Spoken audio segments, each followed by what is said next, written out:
Olá! Hoje a gente vai explorar uns textos bem interessantes sobre oração, essa conversa com Deus. A ideia é fuçar um pouco nessas fontes, sabe? Entender o que é orar, por que fazer isso, como fazer, pela ótica desses escritos. Mencionou até o Lutero, né, como um exemplo de quem orava bastante. Enfim, vamos lá. Qual que é a essência da oração que esses textos trazem pra gente? Olha, o que fica claro é que vem a oração como uma comunicação mesmo, uma via de mão dupla. Nós falamos com Deus e, por outro lado, Ele fala conosco, principalmente pela palavra dele. Ah, interessante. E não é só pedir coisas pelo jeito. Não mesmo. Os textos destacam muito a honra, a adoração, citam até o Salmo 95, Vinde, adoremos e prostremo-nos. E insistem que tem que ser algo sincero, que venha do coração, nada de ficar repetindo por repetir, como Jesus adverte em Mateus. Ah, entendi. Então é falar com Deus, adorar. E por que orar? O que as fontes dizem sobre a motivação? Bom, aí eles trazem alguns pontos fortes. Primeiro, vem como uma ordem direta de Deus. Tipo, pedi, buscai, batei. São palavras de Jesus em Mateus. E no Salmo 50, invoca-me no dia da angústia. É um comando. Um comando. E tem mais. Sim. Segundo, vem junto uma promessa. No mesmo Salmo 50, depois do invoca-me, vem o eu te livrarei. Há uma expectativa de resposta. Faz sentido. Ordem e promessa. Isso.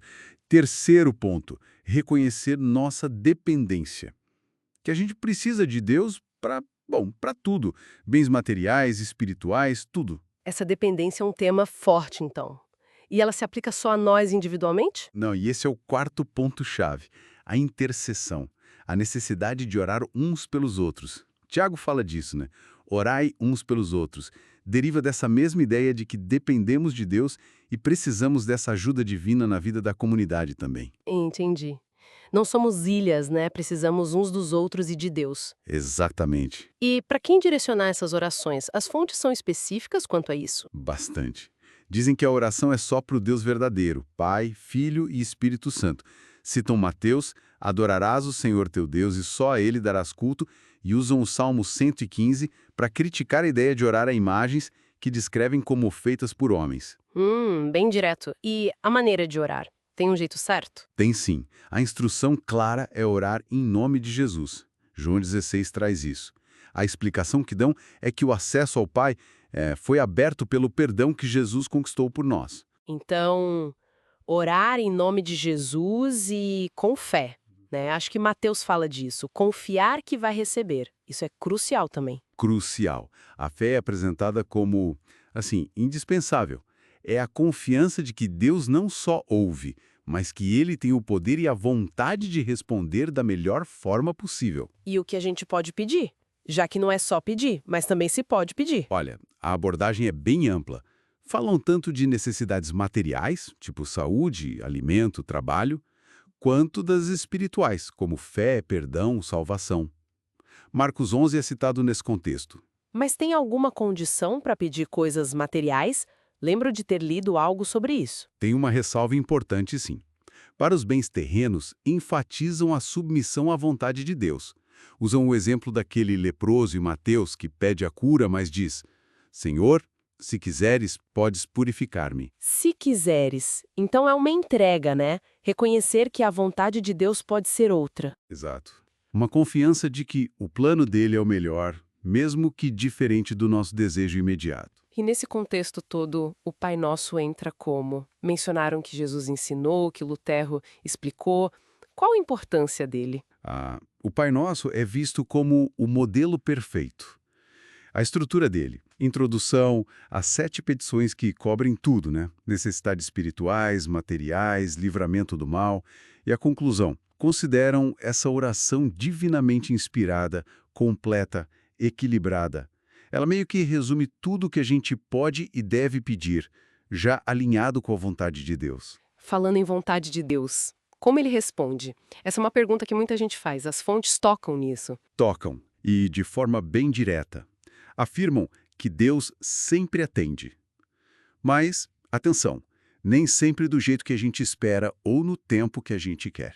Como assim sempre atende? Eles categorizam as respostas em 3 tipos.